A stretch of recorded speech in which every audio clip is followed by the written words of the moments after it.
3 సంవత్సరాల క్రితం యువగళం అనే కార్యక్రమం తీసుకుని యువనేత నారా లోకేష్ గారు ఆనాటి వైసీపీ ప్రభుత్వంలో అరాచకాలని అక్రమాలని ఎండగడుతూ యువగళం పేరుతో ఈ రాష్ట్రంలో కార్యక్రమాన్ని తీసుకున్నారు.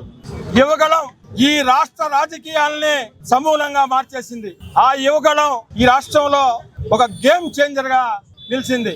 2000కు పైగా మండలాలు, మున్సిపాలిటీలు, గ్రామాల్లో తిరిగి 3000 కిలోమీటర్ల పైగా యువగళం సాగింది. యువనేత నారా లోకేష్ గారు 97 అసెంబ్లీ నియోజకవర్గాల్లో యువగళం పాదయాత్ర చేస్తే 90 అసెంబ్లీ నియోజకవర్గాల్లో కూటమి ఎమ్మెల్యేలు గెలిచారు.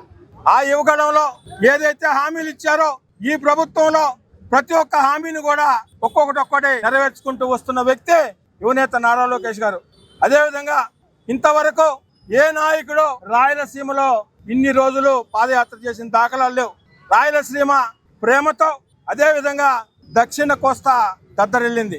అదేవిధంగా ఉత్తరాంధ్ర ఉత్తేజంతో గోదావరి ఉప్పొంగింది. ఈ యువగళం 3 సంవత్సరాలైన సందర్భంగా శాసనసభ్యులు శ్రీధర్ గారి ఆదేశాల మేరకు నెల్లూరు రూరల్ నియోజకవర్గంలో యువగళం ప్రజాగళం అనే యాత్రని ఈరోజు చేయడం జరిగింది.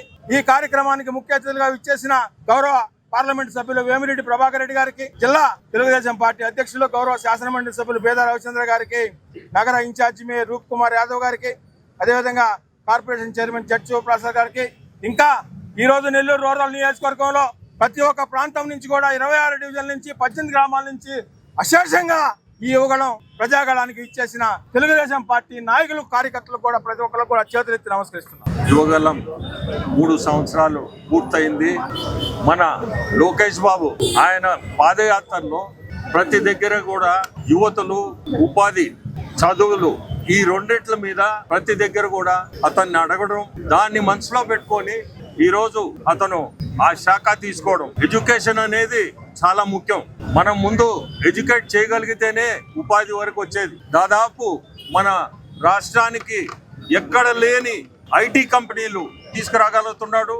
అది కూడా లోకేష్ బాబు కాబట్టి తీసుకురాగలుగుతాడు. ఓపికగా ఈ దేశం కాదు, ప్రతి దేశానికి తిరిగి ఈ మధ్య కాలంలో ఇక్కడే కాదు, రాష్ట్రంలో కాదు, ప్రతి దగ్గర కూడా ఆ కంపెనీలు వాళ్ళు స్థాపించిన పెద్ద ఎత్తున చేసిన ఈ రోజు ఇండియాలో, ఆంధ్రప్రదేశ్ లో నంబర్ 1 గా నిలుపబోతున్నాడు మన దేశంలో కూడా. అది వైజాగ్ లో వస్తున్నాయి. కాగ్నిసెంట్ అంటే గూగుల్, ఇటువంటి కంపెనీలు చాలా వస్తున్నాయి. యువగళం పాదయాత్రే అక్కడి వరకు ఆయన్ని తీసుకుపోవడం, ఆ పోర్ట్ఫోలియో తీసుకోవడం, ప్రతి ఒక్కరికి కూడా ఏ విధంగా మనం సహాయపడగలుగుతాం అని చెప్పి మంచి ప్రతి దగ్గర కూడా స్కూల్స్ మీద కానీ ఎడ్యుకేషన్ మీరు చూసారంటే ఈ రోజు ఉండే టెక్నాలజీలో ఎడ్యుకేషన్ ఎట్ట ముందుకు తీసుకోవాలని రకరకాలుగా ఆయన ఆలోచనలతో ముందుకు తీసుకోవడం.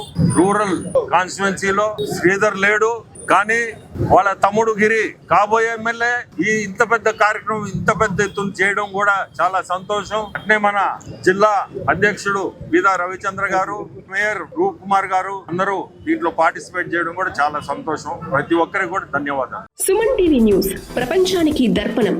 సుమన్ టీవీని లైక్, షేర్ అండ్ సబ్స్క్రైబ్ చేయండి.